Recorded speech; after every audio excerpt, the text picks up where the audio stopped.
देसी तेज में एक मरतबा फिर खुशामदीद। कराची में औरतों को कत्ल करके टुकड़े करने वाला शैतान पहुंचेगा कानून के रास्ते अपने अंजाम को।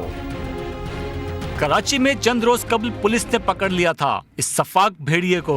इसका ताल्लुक इसी रक्षा ड्राइवरों के गिरोह से है जिसका पहला कातिल पकड़ा गया था 24 अप्रैल को। 10 मार्च और 10 अप्रैल को इन सफाक कातिलों ने 2 औरतों को कत्ल करके टुकड़े टुकड़े कर दिया था और फिर इन टुकड़ों को फेंका गया था शहर के मुख्तलिफ इलाकों में। सीरियल किलर अतहर अली उर्फ पप्पू मिस्त्री ने पुलिस की गिरफ्त में आते ही अपने जुर्म का इकरार कर लिया। उस दिन वो नसरीन लड़की को स्टेशन से उठाया था, उसके क्वार्टर पे ले गया और उधर उसने ज्यादती की उसके साथ, फिर उसको उसने मार दिया, गला दबा के छुरियाँ मुरियाँ मारी, मार मुर के ना कपड़े के अंदर बांध के। जी कितने टुकड़ों में किया? 3 टुकड़ों में। उसके अंदर थैली अपना बोरी के अंदर डाल के उसने अपने रक्षे में रख के पता नहीं किस जगह पे फेंक दिया। इस दरिंदे को आज पेश किया गया कराची की अदालत में, जहां इसने बयान कलमबंद करवाया कि इसने अपने साथी रफीक उर्फ रफू के साथ मिलकर नसरीन नामी खातून का पहले गला दबाया और फिर छुरी से लाश के टुकड़े किए, जिन्हें रफीक और उसके बेटे शौकत ने जमशेद क्वार्टर और सोल्जर बाजार के इलाके में मुख्तलिफ मुकामात पर फेंका। इस गिरोह का तीसरा और आखिरी शिकारी अब तक है आजाद, जिसे पकड़ने की पुलिस कोशिशें कर रही है सरतोड़। इन सफाक कातिलों ने ऐसा क्यों किया? क्या सिर्फ थोड़ी सी रकम के तनाजे पर? 1500 रुपए का तनाजा क्या किसी को कातिल बना सकता है? वो भी एक ऐसा कातिल जो देखने वालों के दिल हिला दे। इस सफाक कातिल के चेहरे को जरा गौर से देखें। पकड़े जाने के बाद ये शैतान अपने किए पर शर्मिंदा है। उसके क्वार्टर पे ले गया और उधर उसने ज्यादती की उसके साथ। हाँ नहीं। इस सफाक भेड़िए ने आखिर एक जीती जागती औरत का खून क्यों किया और उनका पूरे शहर में लाश के टुकड़े फैलाने का मकसद क्या था? इस कातिल का दावा है कि कत्ल होने वाली औरत जिस्म फरोश थी और पैसों की लेन देन पर उनका तनाजा हो गया था। उस दिन वो नसरीन लड़की को स्टेशन से उठाया था कि तेरे को रफीक भाई बुला रहा है। हाँ ये सिंधी, वो उसी के क्वार्टर पे ले गया। रफीक भाई को जानती थी? हाँ उसी ने उसका नंबर दिया था। आपको रफीक भाई ने नंबर दिया? ठीक, उसके क्वार्टर पे ले गया और उधर उसने ज्यादती की उसके साथ। क्या ये शैतान सच कह रहा है? क्या कोई इतनी मामूली रकम पर किसी को इतनी बेरहमी से कर सकता है कत्ल? या फिर इस वारदात के पीछे कोई और मकसद है छुपा? ये सफाक भेड़िए अपने शिकार को हाथ पैर बांध कर कत्ल करते और फिर लाश के टुकड़े करके थैलियों में पैक करके मुख्तलिफ इलाकों में फेंकते थे।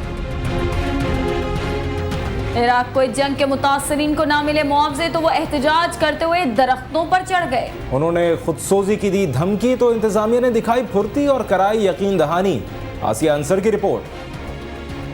नेशनल प्रेस क्लब इस्लामाबाद के सामने दरख्तों पर चढ़े और धरना दिए ये अफराद इराक को या जंग के मुतासरीन हैं, जिनको ओवरसीज पाकिस्तानी फेडरेशन की जानिब से अक़वाम मुत्तहिदा का मंजूर करदा मुआवजा कई साल गुजर जाने के बावजूद ताहाल ना मिल सका। मुजाहिरा करते मुतासरीन ने अपने साथ होने वाली ज्यादती का जिम्मेदार चीफ जस्टिस इफ्तिखार मोहम्मद चौधरी और समंदर पार पाकिस्तानी की वजारत को ठहराते हुए खुदसोजी की धमकी दे डाली, जिस पर अमली जामा पहनाने के लिए 9 मुतासरीन पेट्रोल समेत दरख्तों पर भी चढ़ गए। मैंने तमाम लोगों का वेरिफिकेशन करा के यूनाइटेड नेशन से रिकॉर्ड लेकर सुप्रीम कोर्ट में जमा करवा दिए। पूरे पाकिस्तान से लोग पैदल सुप्रीम कोर्ट की आज समेत पर आते हैं कि सुप्रीम कोर्ट हमारा फैसला करेगा, तो सुप्रीम कोर्ट को वो दरखास्त दे देते हैं कि चौधरी साहब हमें 2 हफ्ते का टाइम दे दें। जब जो 2 हफ्ते का टाइम मांगते हैं तो सुप्रीम कोर्ट 6 महीने साल के लिए केस को पेंडिंग कर देता है। इस धमकी के बाद इस्लामाबाद इंतजामिया मुतासरीन के 2 रुकनी वफ्द को एडिशनल रजिस्ट्रार सुप्रीम कोर्ट के पास ले गई,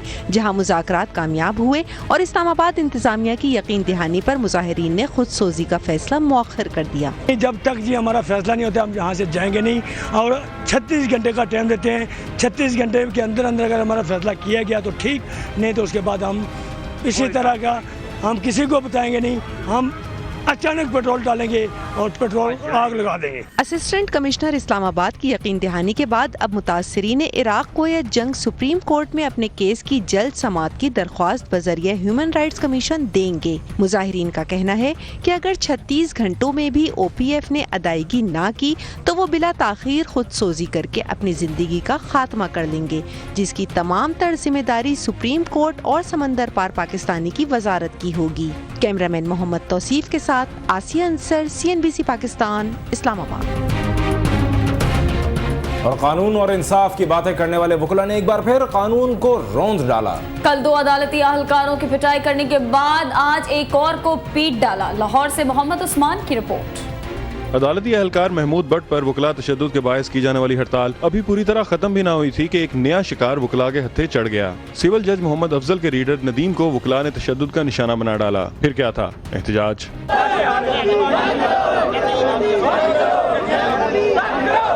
अदालती एहलकारों के एहतजाज के बाद सेशन जज मुजाहिद मुस्तकीम ने उन्हें तलब करके यकीन दहानी कराई कि वो chief justice Lahore high court से मुलाकात करके मामले का हल निकालेंगे। इनकी यकीन दहानी पर अदालती एहलकारों ने अपनी हड़ताल खत्म कर दी। 2 रोज में होने वाले तीसरे वाक़े के बाद वकला ने इंक्वायरी का मुतालबा कर दिया। एक कमेटी होती है इस मकसद के लिए, that is the disciplinary committee. Disciplinary committee जो है वो इन वकला के खिलाफ अगर ऐसी कोई दरख्वास्त आए तो उसमें कार्रवाई करती है, और अगर वो वाकई समझें कि प्राइमा फेशी केस बना है तो वो फिर एक ट्रिब्यूनल बना हुआ है which is headed by a senior most जज ऑफ द हाई कोर्ट, और उसके साथ 2 जज साहब के साथ 2 मेंबर्स बैठते हैं पंजाब बार काउंसिल के, और वो वकला का ये सारे का सारा इशू जो है वो टेकअप करते हैं। और उस पर वो आए दिन इसमें लाइसेंसेस भी सस्पेंड होते हैं, इवन कैंसिल होते हैं। इसमें एक छोटा सा 0.5% का आंसर है और उसको हम बिल्कुल सपोर्ट नहीं करते। 1 माह के दौरान वकला ने 5 अफराद को निशाना बना डाला। अब बाज लोग ये सवाल उठा रहे हैं कि गोया गर्म मौसम वकला पर हावी हो गया है या फिर ओहदे की गर्मी। कैमरामैन आसिफ शकील के साथ मोहम्मद उस्मान, CNBC पाकिस्तान, लाहौर। और नाज़रीन, अब आपको मिलवाते हैं एक प्यारे से कुत्ते से जो शदीद नींद के बायस बेहाल हुआ जा रहा है।